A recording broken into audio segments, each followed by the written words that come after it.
kind of crazy. And I just remember Vanilla trying to spray water on me. I was taking this picture. Well, that was probably me, but yeah. So no, Thomas sucked me into this venue and this wholesome, and it's just, dude, I fell in love with it, and I've been in this area doing what I do and just supporting and respecting. And it's like I said, I try to be very humble.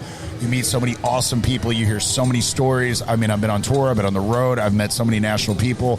But what we have here in Clear Lake, Texas, a lot of people talk a lot of mess about it. You know why? Because you ain't got it in your area. You need to get with the program. Man. You need to get out in your scene. You need to vibe. You need to click. And if you want to do work, do work. Dude, Clear Lake's been a scene for literally 35, 40 years. Like, I mean, it's had long before so me, many like ups and downs, but it's been consecutively always something. Like, always. I've noticed, like you were saying, Jordan. I've been in this area now for about 15 years. It started at Piggy Bank, and then it came to Liquid Lounge, and then we became Scout Bar. But I've seen so many different phases, so many different genres move and just flow. In 15 years. And so many different crews. Like, I've known so many crews of people, and I've hung and I've done this with and done work and it flips. It's like moving. Every 3-4 years you meet some lifelong friends like Joe, right? But then you meet one that comes and goes, and it's Joe will never go. Joe will never go. But we all gotta go sometime. But John, what I'm saying is, you just got to live day to the fullest. You could be gone tomorrow. You got to do the most. Yeah. Right. Austin sucks some of the crowd or some of the talent out of here, but I can't tell you how many people from Austin come down here just to play in this area. Well, today. Like you said, we have Dirty Worms on the 30th. Or that this is one of the stops that they make. I mean, wherever they stay in Texas or throughout the country. I mean, so you just said, Austin, we have Dirty Worms on the books for the 30th. Exactly. And Thomas Chapman, he loves to play downstairs. What you're talking about. So, yeah, man. That's awesome. What do you have? Like a skateboard thing? Is it? What is you? Let's talk about that. Let's talk about that. I was going to say, give me a. I've seen it, but I want to know a little bit more about it. So can I start the conversation? Yeah. So we've seen all these movies that talked about what like 2020 would look like, right? Yeah. Glenn's taking off. Yeah. Bye, Glenn. Later, Glenn. Hey, Glenn. Thanks for coming on the show, brother. Yeah. Nice meeting you, man. Much love, brother. I gotta get up early. Right. So, there's all these movies back in the day that would try to forecast what the future would look like, and flying cars and all this stuff, and it all fell short, right? I did give you some of those sneakers though from Back to the Future. Right. So the one thing that hasn't fallen short is I remember 2 years ago being in the media boat for the Texas Outlet Challenge, and there's this dude surfing Clear Lake, and I'm like trying to figure out what boat's pulling him, right? And then I realized he's in a self-propelled motorized surfboard. Oh, wow. So that's what we're talking about, man. Yeah, these are jet surfboards. They're motorized surfboards. Just like John said, everybody's looking for like a sail or the boat pulling you. You don't need wind. You don't need waves. You don't need a boat to pull you. It's a motorized surfboard, Joe. Oh, my gosh, it's jet propulsion technology. It's basically handmade out of carbon fiber. It's like a jet ski you stand on, but so much more fun, versatile, and agile than a jet ski. You can literally throw it in a travel bag, take it anywhere in the world with you. Take it on an airplane. You don't need a wake or nothing. No, you don't need wakes. You can jump wakes. You can do backflips. But you don't need a boat ramp or a trailer. You can throw it in anywhere. Off a boat. Any pier.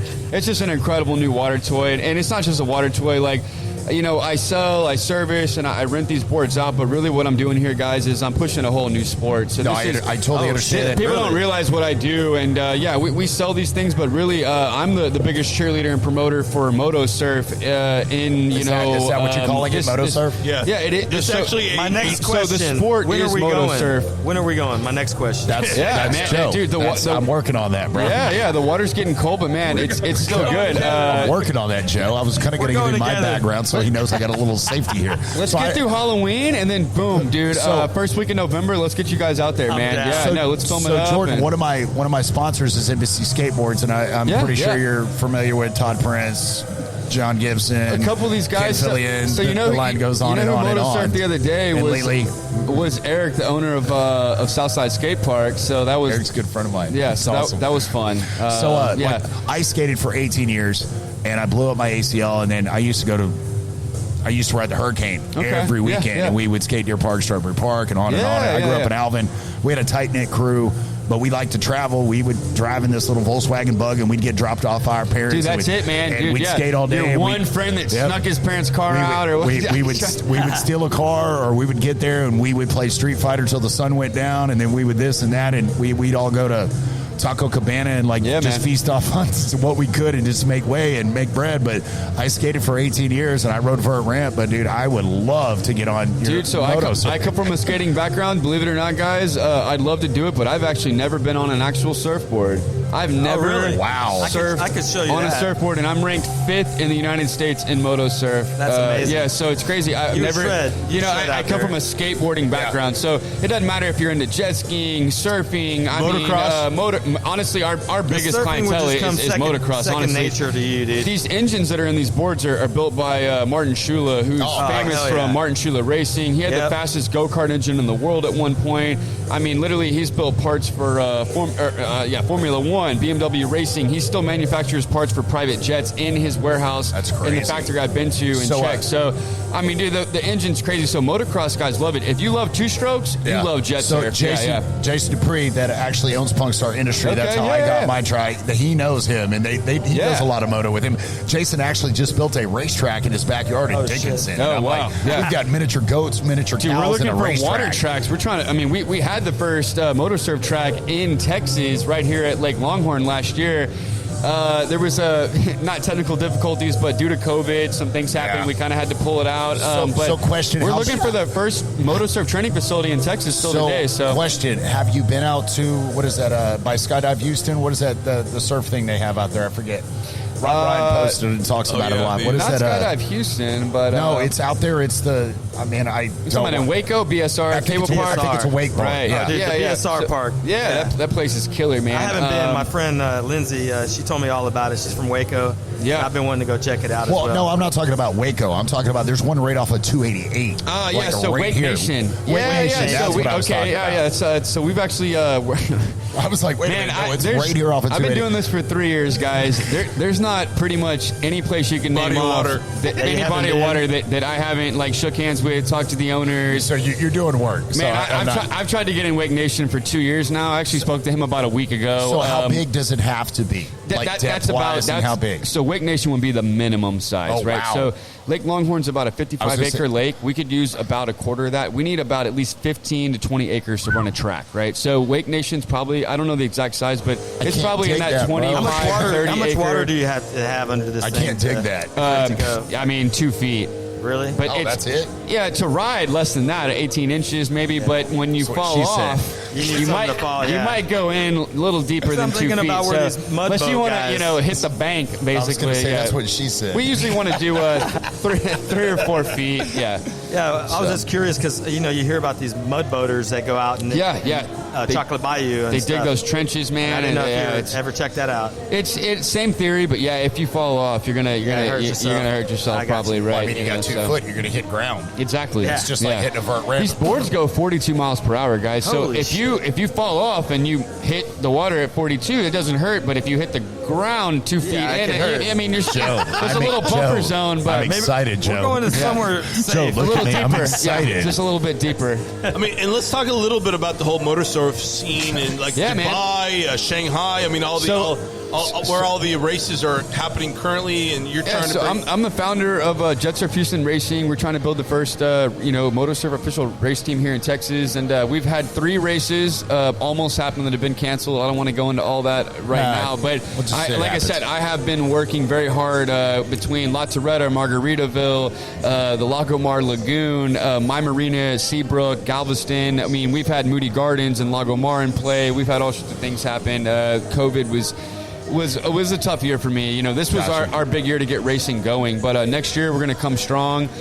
We were going to have the first Moto Surf Continental Cup here. Nice. We were actually shooting for a grant for 2022. Now it might be more like 2024, to be honest. But we're looking to get a $100,000 grant from the state of Texas. Nice. I mean, this is literally that's awesome. Motocross on the water. These are huge events, international extremes.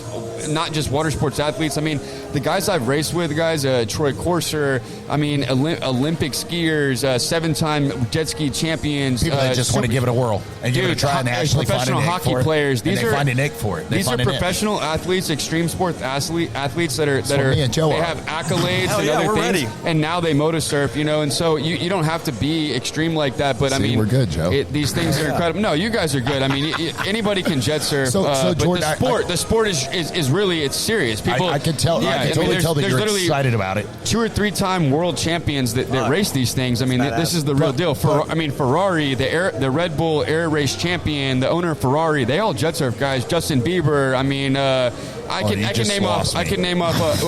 Well, I know. So what I'm asking Dan you, Bilzerian, you can name a book all day long.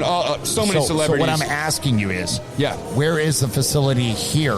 Right. Where you said rental, like any. So we're actually Tom, building Dick, or Harry can actually come. Tell me about that, because some of us don't have that fame. The Justin Bieber, the Sylvester Stallone. Tell me about the normal people that we have here in the lake. Of course, we have some high clientele, but what about the normal people we can build up the clientele? Yeah, we're talking about racing, guys, and you don't have to race. I know you get excited. So you got excited. I saw that. Well, yeah, no, the racing brings in all sorts of different people, but just for riding and hanging out and having a good time, just jetboarding, the experience. Yeah, you don't have to be some celebrity or extreme sports athlete. Literally, we can get 9 out of 10 people up within a 1-hour lesson. So that's what we do. We train, we coach, we teach. It's the academy. So I own Jet Surf Houston LLC and Jet Surf Academy Houston, and the biggest part of the business is not just selling the boards, but the academy. It's training, it's coaching, it's teaching, it's the rentals. So you can come experience it without having to buy a board. I was going to say, how much does this cost? Right. So, we run specials all the time, but we can do $79.99 for a 30-minute lesson. Oh, that's cheap. Yeah, that includes the board, the helmet, the life jacket, the instruction, the whole 9, the safety, jet ski, everything. Joe, we got that. We do like 2 shows. We got it. We do $149 for the hour. We usually suggest at least 1 to 2 hours. I was going to say, do you have a couples? We do have a couple. I'm on the air, but I am rubbing on Joe. I am rubbing on Joe. Jordan, you know what? The only thing I want to know, Jordan, is if I can be the first band to play one of your events for the moto here that you race. Yeah, of course, man. No, we'd love to have you, man. First band out there. Yeah. But Joe, I was going to ask if they have a Valentine's posted, special. Man. Soon as we actually have it. Me and you could double date, and we could do a Valentine's. Yeah. It's coming soon, brother. Yeah. Well, that's why I thought I'd bring it up. Like I said, do you run specials? And of course, where do we find out about all the holidays. What is the website and all that? Yeah, so jetsurfhouston.com. You can call 713-JET-SURF, at JetSurf Houston on any social media. So we're always, posting new things, going new places. I've sold boards all over the country. I've sold more boards to people internationally than people here in Houston. Where's the actual location? Because if I am correct, I've been at Barge 295. I was actually hosting a benefit. I looked to my right. Did I see one right behind Barge 295? Yeah, we ride over there all the time, That's where it actually happens, right? No, that's not where we launched. Okay, so we're actually at the Endeavor Marinas, where the official Jet Surf Academy location is. Next door to my house. We have our own pier right there at the iconic Endeavor Marina with the Admiral, Sam's Boat, and a lot of cool venues in there. And that's where our pier's at. So 24/7. Right now we're doing 4 days a week. Now that it's starting to get into the down season, but normally it's 7 days a week open. And we've got our own designated pier there just for moto surf. So it's a really cool partnership we have with them. And now across the street, we're actually building. We had a showroom before at the marina, but it was kind of small. It was around 850 square foot. It worked for our purposes then, but since then we've decided to go ahead and expand and kind of get more on the main road. We still have an awesome partnership with the marina. We still can use that for water access, but directly across the street we've actually had the honor of taking over the old Cameron Sailmaker building. 4,000 square feet. 4,000 square foot. Yeah. So we are launching the largest jet surf showroom in North America. That is awesome. So this is going to be big news here coming next March and April. So I guess we just got a leak, right? Yeah, that's starting to get out there a little bit, but we're still building it out. I mean, it's a lot of square footage, a lot to do in there, but we're right off the main road. It's a really known intersection, Rebstorf and Nass Road 1. We're right on the corner. We're right next to Bozzoni Automotive, which started in, I think, 1969. 51 years in the game. Cameron Sailmaker building has been there, so when you drive down, you might say, take a left at Bozzoni or take a left at the Cameron Sailmaker building. Yeah. Now you're going to say, take a left at Jet Surf Houston. That's awesome. So it's a landmark building, 4,000 square foot, massive. We're going to have the Jet Surf Houston studio, which is where we're going to be hosting this show, the Galacticos Power Hour. Lots of other cool shows coming soon. I was going to say, when you get ready to kick it all off, like Joe said, we would love to come out. I'd love to help you. Absolutely. We'd love that. Joe would love to play. So this is going to be one big official studio, man. Awesome. We're going to have a whole podcast kind of set up in there. It's going to be an open kind of layout. mean, we got a lot of really cool stuff planned in the room for it, and a lot of really cool people working with us to make it happen. So let's do it. Super excited about the Jet Surf Houston studio, man. That's well, you coming just got along. my vote. Yeah, hell Damn yeah, right. man. No, we'd love to have you guys come check it out. But it's awesome. When you guys come ride the boards, you'll get a sneak peek of it, Oh, and then nice, we'd love to nice. have you guys in there for the grand opening, and Of then part course. of the studio. We'll We're have you shooting guys music- back on the we're air. gonna shoot a so- music video there. Yeah. Fuck it. Oh,